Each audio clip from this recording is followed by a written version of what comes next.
Bonjour à tous et bienvenue. Le français n'est plus la langue officielle du Burkina Faso. Lors du Conseil des ministres du 6 décembre 2023, le gouvernement burkinabé a approuvé un projet de loi revisitant la Constitution. Le français est réduit désormais au rôle de langue de travail.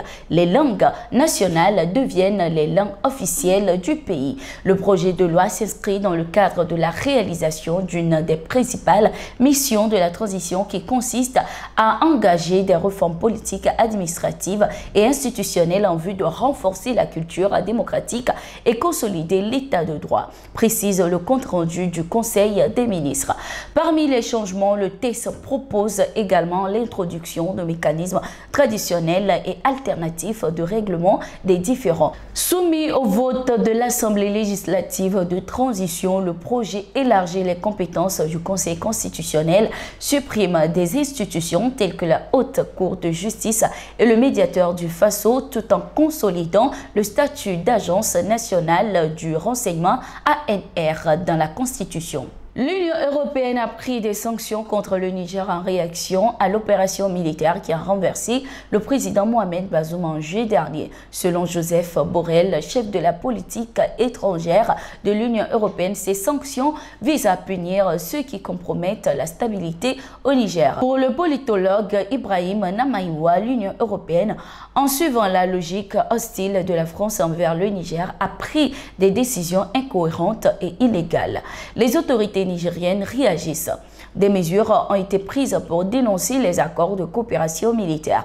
On peut aussi citer l'abrogation de la loi 2015-36 du 26 mai 2015 portant sur le trafic illicite des migrants. Le Niger ne continuera pas à jouer ce rôle de bouclier pour les migrants, a-t-il déclaré. Les sanctions de l'Union européenne sont entre autres le gel des avoirs, l'interdiction de mise de fonds à disposition du Niger et une interdiction de séjour pour les personnes visées. Face à cette situation, le Niger se tourne vers la Russie avec qui il signe plusieurs accords. En dehors de l'accord avec la Russie, le Niger s'est aussi rapproché du Mali et du Burkina Faso. Les trois pays du Sahel ont précipité la désintégration du G5 Sahel en quittant la barque. Ils opèrent désormais au sein de l'Alliance des États du Sahel AES.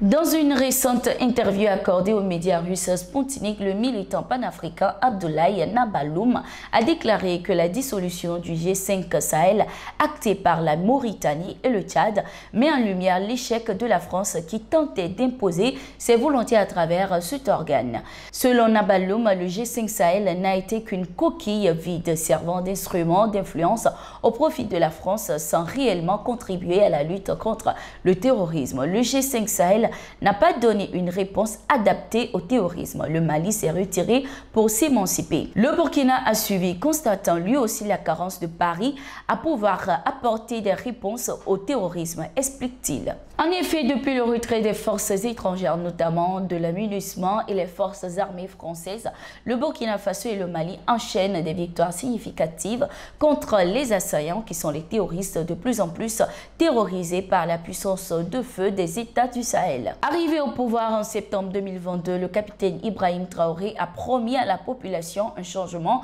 de constitution. Le dimanche 10 décembre 2023, Abuja accueillera le 64e sommet ordinaire des chefs d'État et de gouvernement de la Communauté économique des États de l'Afrique de l'Ouest, CEDEAO. L'agenda de cette réunion sera fortement marqué par la situation qui prévaut au Mali, au Burkina Faso, en Guinée, au Niger et éventuellement en Guinée-Bissau. Bien que plusieurs sujets soient inscrits à l'ordre du jour, l'instabilité dans la sous-région et l'organisation des élections dans les pays du Sahel secoués par des coups d'État figureront en tête des priorités discutées par les chefs d'État. Mais pour les populations, ces sujets ne sont pas les plus prioritaires. Les Nigériens attendent plutôt la levée des sanctions inhumaines prises par la CEDEAO le 30 août 2023 en violation totale de ses propres textes. La souffrance du peuple nigérien nigériens ne sont pas préoccupés, les dirigeants de l'institution qui espèrent l'affliger jusqu'à ce qu'il se retourne contre le gouvernement de transition dirigé par le général Tiani. Pour rappel, la CEDEAO prive le Niger, un pays enclavé de médicaments et de nourriture depuis plusieurs mois. En Côte d'Ivoire, le gouvernement a annoncé la fermeture prochaine de 1022 structures sanitaires opérant illégalement sur le territoire. Un rapport du Conseil national des droits de l'homme CNDH pour l'année 2022 a révélé que sur les 1464 structures sanitaires privées répertoriées dans le pays, seulement 343 ont une existence légale, 99 opèrent avec un agrément provisoire, tandis que 1022 ne disposent d'aucun document administratif, agissant ainsi dans l'illégalité. L'objectif de ce rapport est de dresser une cartographie des cliniques privées dans le pays. En Conseil des ministres ce mercredi 6 décembre 2023, Amadou Coulibaly, porte-parole du gouvernement ivoirien, a annoncé la fermeture des 1022 structures sanitaires privées illégales. Le ministre de la Communication et de l'économie numérique, de son côté, rassure la population. Il est important que les populations comprennent qu'il s'agit surtout de les protéger et de sauver leur vie face à des gens qui n'ont pas la qualité ou la compétence pour exercer certaines professions, a-t-il déclaré. En effet, c'est depuis 2019 que le ministère de la Santé a entrepris deux actions concernant cette situation.